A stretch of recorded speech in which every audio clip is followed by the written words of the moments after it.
E hoje é dia 20 de julho, dia do amigo. E antes de começar a falar qualquer coisa, né, eu quero começar agradecendo, eu quero começar parabenizando os meus amigos.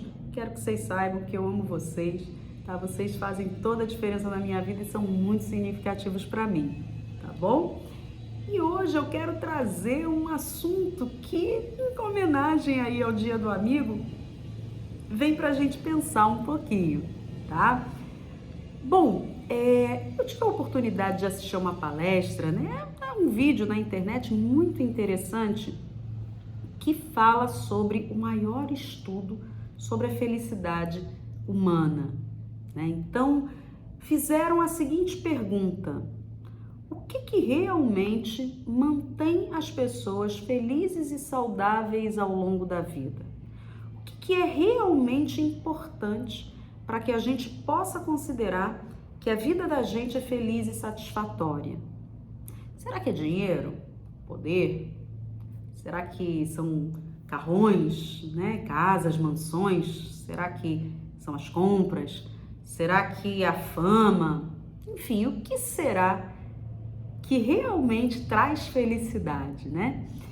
E olha que interessante, eles perguntaram isso até também como um questionamento, né? Se você pudesse ter acesso a saber de forma comprovada, né? Que fosse uma pesquisa, que fosse um estudo sério sobre isso e que comprovasse, que trouxesse essa resposta sobre o que é realmente importante na vida para manter as pessoas saudáveis e felizes, o quanto você ia querer gastar o seu tempo se dedicando a isso, né? E aí perguntaram para alguns jovens da geração millennial. Geração millennial é aquela que nasceu aí de 1980 para cá, né? Perguntaram para eles o que traria felicidade, o que era mais importante na vida ou o que faria com que as pessoas se sentissem, né? O que precisaria acontecer para as pessoas se sentirem felizes e saudáveis ao longo da vida. E desse grupo que foi entrevistado, 80% disse que entendia que era o dinheiro, né? Que entendia que ser rico era o que traria felicidade. 50% desses jovens respondeu que seria a fama. Ser famoso é que traria felicidade, né? Essa sensação de bem-estar, de vida bem vivida. E aí, a Universidade de Harvard desenvolveu um estudo que provavelmente é considerado o estudo mais longo da história, né? Um estudo que durou 75 anos, exatamente com as mesmas pessoas sendo entrevistadas anualmente, sendo acompanhadas, para que pudessem trazer essa resposta, né? Então, afinal, o que realmente é importante? O que realmente dá significado à vida, né? No sentido de manter as pessoas felizes e saudáveis. E esse estudo, ele começou em 1938, né? Foram 75 anos só do estudo. E como é que eles fizeram isso? Eles separaram 728 jovens, tá? Homens, né? Adolescentes. Esses jovens, eles tinham ali seus 14, 15 anos e eles vinham de dois grupos diferentes, tá? O primeiro grupo era um grupo que estudava na Universidade de Harvard, que estava no segundo ano e, né, a Harvard é uma universidade cara, a gente pode entender então que eram jovens de famílias abastadas financeiramente, né? E o segundo grupo era feito por jovens que vinham de famílias muito pobres, né? Jovens que vinham de muitos conflitos, que vinham de famílias desestruturadas, famílias problemáticas e famílias assim muito, muito pobres mesmo, né? Com grandes dificuldades financeiras. E esses jovens foram acompanhados, né? Todos os anos eles desenvolviam pesquisa com esses jovens, reuniam, acompanhavam, né? Cada um foi tomando um caminho diferente, então alguns se tornaram médicos, outros se tornaram engenheiros, outros se tornaram pedreiros, né? Outros se tornaram, enfim, cada um seguiu uma profissão, uma área, um caminho de vida diferente, né? Alguns jovens vieram de famílias muito pobres, não tinham nada e conseguiram crescer, né, profissionalmente, ascender profissionalmente, se tornaram ricos. Outros começaram com famílias abastadas, tinham muito dinheiro, mas perderam tudo ao longo da vida. Então, assim, eram 724 jovens, mas de um universo bem variado, onde eles puderam acompanhar muitas coisas acontecendo, né, ao longo da vida, para eles poderem realmente chegar a essa conclusão. O que realmente mantém as pessoas felizes e saudáveis ao longo da vida? Sabe o que esse estudo mostrou? Sabe o que eles descobriram? Que o que mantém as pessoas felizes e saudáveis ao longo da vida são as relações, são as boas relações que elas conseguem desenvolver. Para a gente parar para pensar, né?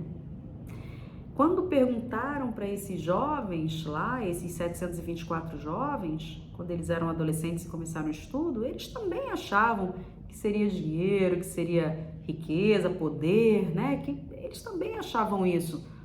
Mas ao longo da vida, ao longo desses 75 anos de estudo, o que ficou comprovado foi que o que efetivamente traz felicidade e faz com que a gente perceba, né, e chegue à vida da gente se sentindo feliz e saudável é a qualidade dos relacionamentos que a gente consegue desenvolver, tá? E aí é que eu quero trazer, né, esses pontos para a gente parar e pensar, compartilhando com você as 3 principais conclusões que eles chegaram com esse estudo, tá? A primeira coisa é que nós somos seres de conexão. Nós precisamos nos sentir conectados com os outros. Quem tem boas relações, quem se sente pertencendo realmente, seja na família, seja com amigos, né, seja na comunidade, isso não só aumenta a nossa percepção de felicidade, como nos mantém fisicamente mesmo mais saudáveis e mentalmente mais saudáveis também, né? Pessoas que não estão conectadas, pessoas que se sentem isoladas, né? Mais isoladas do que gostariam, pessoas que se sentem solitárias. A solidão é comprovado que inclusive pode levar à morte, né? E essas pessoas que se sentem desconectadas, elas têm não só uma percepção de que elas são mais infelizes, como também, quando chegam na meia-idade, elas normalmente acabam tendo um declínio na saúde, seja saúde física ou mental, muito maior do que as pessoas que estão verdadeiramente conectadas, tá? E aí é uma coisa, primeiro ponto para a gente parar para pensar e observar. Então, nós somos seres relacionais, nós precisamos uns dos outros, nós precisamos nos sentir aceitos e conectados, tá? O segundo ponto que ele fala é que não é a quantidade, não é estar conectado com qualquer pessoa, né? Não é essa história de eu quero ter 1 milhão de amigos, né? Deixa lá 1 milhão de amigos para quem cantou isso, né? Que quer ter 1 milhão de amigos. O que ele fala é da qualidade dessas relações, não da quantidade, né? Então, você realmente manter boas relações, relações que sejam satisfatórias, que sejam relações saudáveis, relações onde as pessoas percebam que podem de verdade contar umas com as outras, né? Não relações onde as pessoas não se sintam apoiadas e se sintam sozinhas, tá? E isso é tão importante porque, por exemplo, relacionamentos em que as pessoas vivem em conflito o tempo todo, se tratam sem afeto, né? Se tratam só na agressividade, que só tem conflito, isso faz muito mal em todos os sentidos à nossa saúde física e emocional.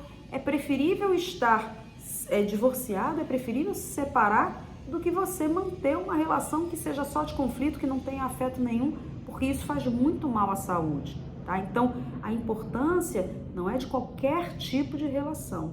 São as boas relações que nós conseguimos construir, né? O quanto nós conseguimos perceber que somos apoiados pelas pessoas que estão ao nosso redor. E quando eu falo boas relações ou se sentir apoiado, não quer dizer que sejam relações que não tenham nenhum tipo de conflito, né? Onde não haja algum tipo de discussão, onde tudo seja perfeito sempre, né? Não é nesse sentido que a gente está falando, até porque relações em que tudo é perfeito sempre, gente, isso não existe, né? A discussão, ela faz parte, uma vez ou outra ela vai acontecer, as pessoas são diferentes, têm formas de ver a vida diferentes e relacionamento é uma construção, né? Mas é o fato das pessoas se sentirem verdadeiramente apoiadas, tá? Então, pessoas que estão também numa relação onde elas não se sentem apoiadas, isso aí também não é significativo para essa construção de uma vida mais saudável e mais feliz, tá? Então, esse é o segundo ponto. E uma coisa, assim, bem importante que ele fala, que foi a terceira coisa mais importante que o estudo percebeu, é que as relações, elas são um grande fator de proteção à manutenção da vida em todos os sentidos, tá? O grau de satisfação com essas relações é que vai fazer toda a diferença, tá bom? Quando a gente fala, por exemplo, até mesmo na prevenção de suicídio, a gente fala que um dos fatores de proteção são os relacionamentos que a gente consegue construir ao longo da vida, tá? E esse estudo comprova que o grau de satisfação que a gente tem com as relações que a gente desenvolve ao longo da vida, isso é que vai ser determinante como um fator de proteção, inclusive para as nossas faculdades cognitivas, né? Para a manutenção da nossa saúde. Pessoas que se sentem felizes nas relações que elas estão, entendem as suas relações como satisfatórias, em geral conseguem manter e preservar a memória por muito mais tempo. Pessoas que mantêm relações infelizes e que não são significativas, em geral a memória tende a se deteriorar muito mais rapidamente, tá? E aí ele fala, né? Ele termina falando que, caramba, mas se a gente sabe que o que é importante, que as relações é que realmente vão fazer toda a diferença para uma vida de significado, uma vida mais feliz, mais saudável, por que a gente dá tão pouca atenção a isso? Por que a gente dá atenção a tantas outras coisas e às vezes tão pouco ao cultivo das relações? Justamente porque se relacionar dá trabalho, né? Não existe mundo perfeito, não existe relação perfeita. Relação é negociação o tempo todo. É a gente entender que as pessoas são diferentes, que elas entendem o mundo de maneira diferente, que falam linguagens diferentes, mas todo mundo é digno de atenção, de afeto, de respeito, de consideração, que todo mundo quer ser validado, né? Que todo mundo precisa se sentir apoiado de uma maneira ou de outra, né? O fato da gente perceber, né, aprender a se comunicar na linguagem de amor da outra pessoa, fazer com que ela se perceba pertencente e amada, o fato da gente também aprender a comunicar a maneira como é importante que a gente entenda, né, e receba o amor, ou seja, isso dá trabalho, né, como uma planta mesmo. Se a gente não regar, se a gente não cuidar, não podar, em algum momento ela morre. Se a gente não resolver tirar tempo para passar junto, né? Tempo de qualidade junto, se a gente não fizer movimentos para cultivar essas relações, se a gente não aprender a perdoar, né? Se a gente não aprender a conviver, a gente gera desconexão e essas relações, elas tendem a não ter tanta qualidade mesmo. Então, fica aí o convite para você pensar, né? Como é que você está trazendo as suas relações? Você está dedicando tempo às pessoas que você ama, né? Você está procurando de verdade se conectar com elas, né? O quanto você deixa claro para essas pessoas que você as ama, né? O quanto você mostra que elas são significativas para você, né? E aí ele termina falando uma citação de um escritor norte-americano chamado Mark Twain, que eu quero compartilhar com vocês porque eu achei assim muito bacana para a gente pensar, né? Ele diz: não há tempo Tão curta é a vida para discussões banais, desculpas, amarguras, tirar satisfações. Só há tempo para amar, e mesmo para isso é só um instante. Uma boa vida se constrói com boas relações. Então hoje, dia do amigo, eu desejo, que você possa se cercar de bons amigos, porque é isso que vai fazer diferença na sua vida, As relações que você constrói, a qualidade das relações que você constrói e o quanto isso vai ser significativo para você. Bons relacionamentos e até a próxima!